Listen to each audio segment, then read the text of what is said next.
Hi, I'm Chris Bishop, the Managing Editor of Forbes Africa, and welcome to the banks of the Hudson River in New York. Now I'm here to interview Steve Forbes, the grandson of BC Forbes, the founder of the world-famous magazine. Now we talked about everything from Donald Trump to the US economy to entrepreneurs and investment. But first, we talked about the Forbes family roots in Africa. So Steve Forbes, who's never missed a column for 43 years, is that right? That's right. On the magazine. Thank you very much for joining us. Just to start off with, your African roots of your grandfather, who was the founder, BC Forbes, in 1917 of the magazine. He has roots in Africa that not many people know about that. Tell us a bit more. That's right. He was born in Scotland, but wanted to become a journalist, taught himself shorthand, as they call it in those days, and decided to, late 1890s, Boer War time, to see what was happening in South Africa. So he went there, worked on a newspaper there, worked with Lew Wallace, and was there at the birth of the Rand Daily Mail, which ceased publication several years ago. So he was in South Africa before he came to the United States. And he came through Ellis Island, I'm told, with $50 in his pocket. And 1904. When he came to this country, he did not have a lot of money, a lot of experience, but not money. And when he went to try to find a job, it was very difficult finding a job. So he did something that showed his entrepreneurial bent. He decided to take a risk, put it on the line, went to a newspaper editor and said, "I'll work for you for free and show you my worth and trust that if I do, you'll hire me." Well, he didn't know whether the guy would take his free labor and then toss him out. But it worked. He got the job. And then he was so full of energy, my grandfather, that he went to another newspaper editor under a different name, got a job there. And probably one of his happiest moments in life was when the two editors got into an argument as to who had the best business reporter. It was my grandfather in both cases. Really writing under two names.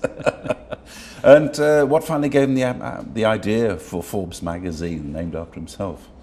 Well, in those days, that was often done, Harper's, Scribner's, and the like. And my grandfather, I think, loved to write about entrepreneurs, doers and movers and shakers, but decided why not do it himself? And so he raised the money and decided to launch. The timing perhaps wasn't the most fortuitous in the midst of World War I, but the thing worked from the very beginning. And so he did both, wrote and practiced entrepreneurship.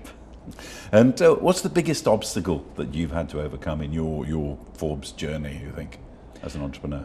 Well, I think there are a number of them. One big one was when my father died. Could another generation take over? And then going through the whole web revolution. I mean, the web destroyed the entire model that had existed for print media since, gosh, the 1830s, 1840s. And there was no playbook on how you moved forward. It was all new. So you knew you were going to make a lot of mistakes. And when you were doing things, you didn't know, is this going to work or isn't going to work? There's no precedent for it. So everything I learned, most everything I learned previous to the web, had to go out the window. Start all over again. What did it teach you as an entrepreneur? I mean, how much did you have to fail before you succeeded? Well, thankfully we've been succeeding, but you have a lot of mistakes along the way. And that's another thing.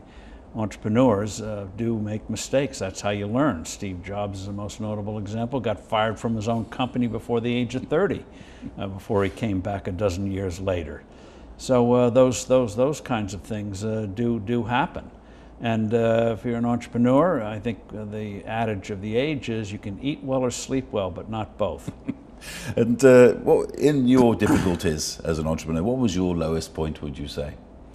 I think just wondering whether it's going to work. So looking back, you can say, oh yes, we always knew what we were doing. But there are a lot of times when we thought we were doing the right thing, but would it work? And you had, even before the web hit you hard, we started our website in the mid-90s. Unlike other publishers, we recognized that simply putting a printed page online was not going to work. That was like in the old days when movies were invented. Some people thought if you filmed a stage play, you had a feature film. No, very different medium. So from the get-go, we took our website, we put it in a different building than the magazine, different staff, different support staff, so that it would be a separate entity and not get crushed by the incumbent. Then, a challenge came was that for a while we lost a lot of money. And when we decided to bring in a partner in the early part of the last decade, one partner was already signed and ready to go, said, well, one last condition. We know print's going to do well, but we want you to get rid of this money-losing, crazy website. Thankfully, and so we said, no, we're not going to do it. They walked away, but we were right and they were wrong. Do you think in the business world, technology is it? That's it? Do you think it's the only way to go? Well, technology, you have to remember, is a tool. And Peter Drucker, the late great management guru, once said that businesses should always remind themselves, what is your purpose? What is your mission? What are you trying to do? If you realize what it is you're trying to do, then you don't get caught up or upset when the means to achieve it change. That's what a lot of people in print have had a difficult time doing. Recognizing you have a purpose, but now the tools have changed. And if you don't change, you're going to disappear. Now, you're quite a high-profile character. You get your fair share of flack in this world. How do you deal with criticism when people are writing columns about you and criticizing you? Just realize they're wrong and you're right. Do you ever bite back? The what? Do you ever bite back in print? Do you ever? Rarely. Rarely. Only on an issue, on personal stuff, no. But if they've got something wrong, yeah, you engage with them. Presumably a lot of people write to you and come and talk to you. What would you say to a young person who came to you and said, excuse me, Mr. Forbes, I want to be a millionaire. What do I do? Read Forbes. Do you ever give advice that way to youngsters? Yeah, well, it's no profound insight. Find out what you're good at. Recognize you learn by the ultimate tuition, which is stumbling once in a while, and take it from there. Figure out how to make a living on that. And with technology, it doesn't mean you have to be a technologist if you see it as a tool. For example, you ask yourself the question, who made the most money on the mainframe computer?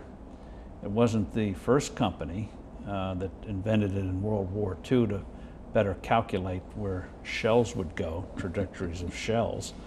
They got upended by IBM. IBM's competitors all went by the wayside. IBM itself nearly went bust 20 years ago, the early 1990s.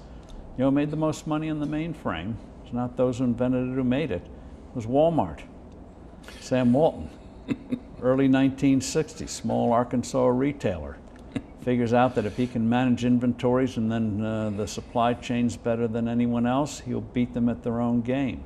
Now he's he's died. But what do you think about the old creaking US capitalist machine out there? It's got a lot of flack as well in the last 20, 30 years. What do you think of it, the face state of it? The US right now is being hurt by bad economic policy. The good news is policy can be changed. We did it in the early 80s. Went from Malaise decade of the 70s to a very vibrant, dynamic country in the 80s and 90s. So I think with a new president, there's a good likelihood we'll be making those changes. You'll see the U.S. come roaring back. Still a lot of entrepreneurship here. Stay tuned for more words of wisdom from Steve Forbes on wealth creation and the art of investment.